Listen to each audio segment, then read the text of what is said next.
What is up, guys? You already know what it is. Thank you for tuning in today. The Ghoul, Dead by Daylight's most hated killer. Nah, I'm playing. Today we're going to be talking about how to counter the Ghoul following his much needed changes, which were essentially a reduction in his actual tentacle reach, a reduction in his aimbot where he auto locks onto the survivors, which will help in higher MMR lobbies whilst not giving free hits to lower skilled killers, and lastly just timing adjustments to both his power and corresponding add-ons.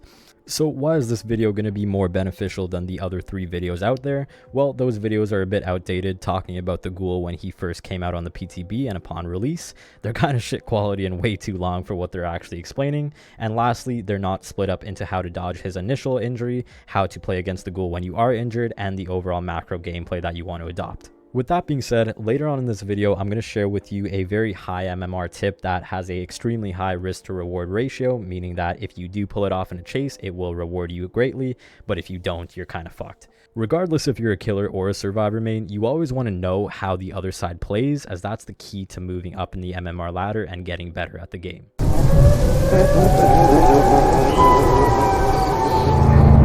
So the first part of this video is going to be talking about how to play against the Ghoul while you're still healthy. Now, as you all know, it's very difficult to stay healthy against the Ghoul. Similar to Legion, you usually want to just stay injured the entire game because it's just so easy for his power to injure you, but that should not discourage you. The first thing you're going to want to do is lose line of sight. If you see the Ghoul coming towards you, or you've already initiated a chase with the Ghoul, you want to lose line of sight as much as possible. And when you do lose that line of sight, make sure you start turning corners and making jagged turns, because his power could only go in a straight line. So the first thing I want you to do is lose line of sight as much as possible. Next, what you're going to want to do is take him around short junk loops. So at this point, the Ghoul has already caught up to you and now he's on your tail. You're going to want to take him to short junk loops. Now that might be counterintuitive to how you would usually play against other killers, but with the Ghoul, you want to prevent his enraged mode as much as possible. Now you might be thinking, wait a second, Inferno Heat, if I play him around a short junk loop, waste a bit of his time, he's just going to M1 me, I'm going to start running to another loop, and then he's just going to have his power and catch up with me. That is the better option. Let me tell you why. If you let him hit you with his tentacle and you become deep wound and he gets his enraged mode, which gives him 3 leaps, what a good Ghoul that is really trying to win will more often than not do is take that enraged mode, and if other survivors aren't injured, you're going to go into a corner or by another loop and waste time deep wounding, mending, and he's going to take those 3 leaps and go to another generator across the map or with whatever aura reading perks he has, and he's going to go pressure other survivors. So I want you to take aggro as much as possible, and this is also going to make you a better survivor in general. The more aggro you take, the better you're going to become. The last tip I'm going to share to prevent that initial hit against the Ghoul is to mislead him with scratch marks. If the Ghoul is far enough away and he isn't on your tail yet, you're going to want to run in a certain direction and then double back by walking and hiding away somewhere. Now, this is rather a basic survivor technique that's used and in pair with Iron Will and Fixated, but it especially does work against the Ghoul because there's really, once he sees you, there's really no escaping him. You might as well not try. So what you want to do is mislead him with your scratch marks and then go and hide in a strategic corner by walking away and doubling back, and hopefully he's far enough that he doesn't see you and then you just wasted a bunch of his time. Moving on to preventing the actual down when you're injured with the Ghoul. So first, you want to actually not leave the loop. Do not leave the loop because he will catch up to you immediately. Rather, if you're around a jungle gym, say for example, or shack, pretend that you're playing around the loop. And then just when he loses line of sight of you and he believes that you're playing him against that loop, then you want to run away. That is the pro strategy. And it takes skill, right? It takes experience to know when you exactly need to leave a loop, but it is a rather high MMR skill that you could actually use against any killer and is very effective. Now, what are you going to do if you're caught in an open field with Kaneki and you don't really have anywhere to run and there's just a few pieces of shit in the way, like a big rock or a piece of junk in the way? What are you going to do in that situation? Well, you're going to use his reticle to your advantage. That sounds pretty wrong, but you're going to use his reticle to your advantage. Since you could see where he's aiming at, you're going to want to predict when he's actually going to leap towards you.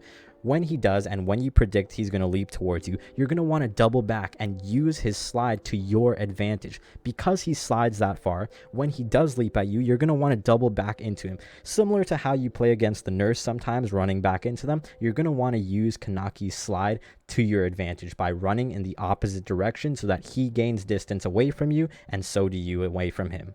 Next thing you're going to want to know is when his actual slide does not apply. That would be during his last leap, depending on when he's in rage mode in his third leap, or if he's in normal mode in his second leap. His slide does not apply on his last leap, and you're going to want to use that knowledge to your advantage by running to whatever window or pallet you could get to, rather than thinking in your head, oh my god, he's going to leap towards me and slide towards me. No, he's going to leap and then kind of stay stationary around that area if he's in his final leap.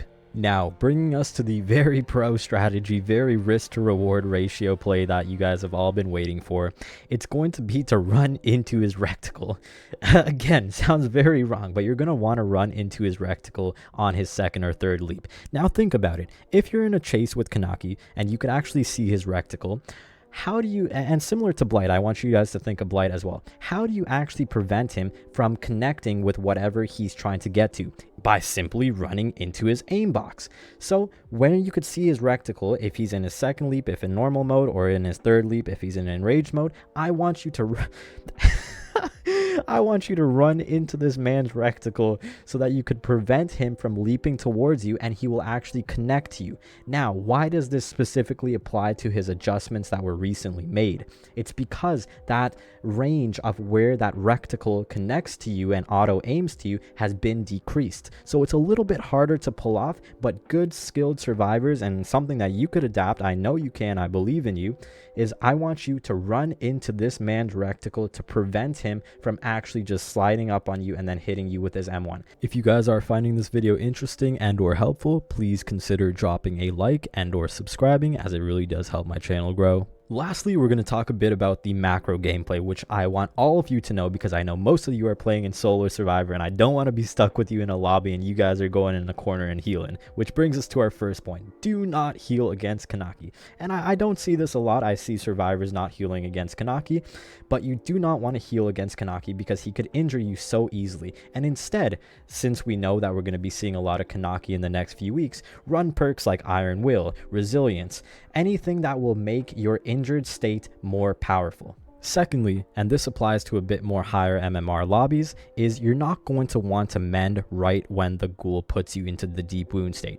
If you could tell that he's playing in a more hit and run playstyle, what you're going to want to do is just run to the nearest generator, and if a survivor's there, then they'll heal you a bit faster, and every second counts when you're in a high MMR match. And if a survivor is not there, well, then you just mend yourself right next to the generator, and then you're immediately doing a generator. Anyways, guys, that's all I have for you today. I hope you do better against the ghoul in future matches. If you do like my content and enjoy my discussions, please consider liking this video and subscribing, as it really does help my channel out and helps me grow on YouTube.